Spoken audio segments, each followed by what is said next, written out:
राज ठाकरे को नहीं मिलेगी एक भी लोकसभा सीट, फिर एमएनएस और बीजेपी में क्या हो रही डील।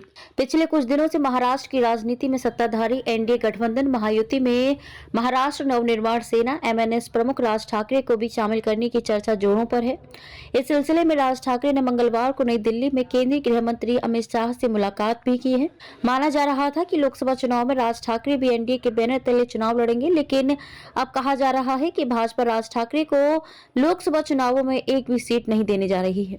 सूत्रों के हवाले से एक रिपोर्ट में कहा गया है कि भाजपा राज ठाकरे को लोकसभा चुनावों में एक भी सीट की पेशकश नहीं करने जा रही है, लेकिन उसे आगामी महाराष्ट्र विधानसभा और बीएमसी चुनावों में भाजपा उचित सीट देगी। इसके बदले में राज ठाकरे को लोकसभा चुनावों के दौरान एनडीए के पक्ष में चुनाव प्रचार करना होगा और 400 पार के लक्ष्य को साधने के लिए मराठी वोट जुटाने होंगे। राज ठाकरे को एक कुशल वक्ता माना जाता है। राज ठाकरे ने वर्ष 2006 में अविभाजित शिवसेना से अलग होकर महाराष्ट्र नवनिर्माण सेना नामक पार्टी की स्थापना की थी।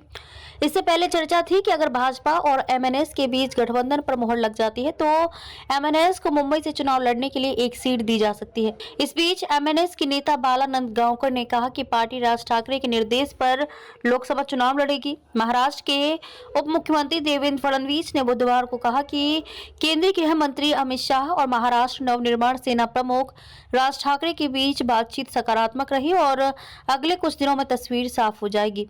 फडणवीस ने शाह और राज ठाकरे के बीच हुई इस मुलाकात को लेकर पूछे गए सवालों के जवाब में कहा कि राज ठाकरे ने दिल्ली में अमित शाह से मुलाकात की। इस पर तुरंत कोई टिप्पणी करना जल्दबाजी होगी। अगले कुछ दिनों में तस्वीर साफ हो जाएगी और हम आपको विस्तार से जानकारी देंगे। बारामती पुणे जिला और माधा सोलापुर जिला जैसी प्रमुख लोकसभा सीट के लिए सत्तारूढ़ महायुति की सीट बंटवारे के फॉर्मूले पर फडणवीस ने कहा कि बारामती हो या माधा, सबका लक्ष्य सीट जीतना और नरेंद्र मोदी को फिर से प्रधानमंत्री बनाना है।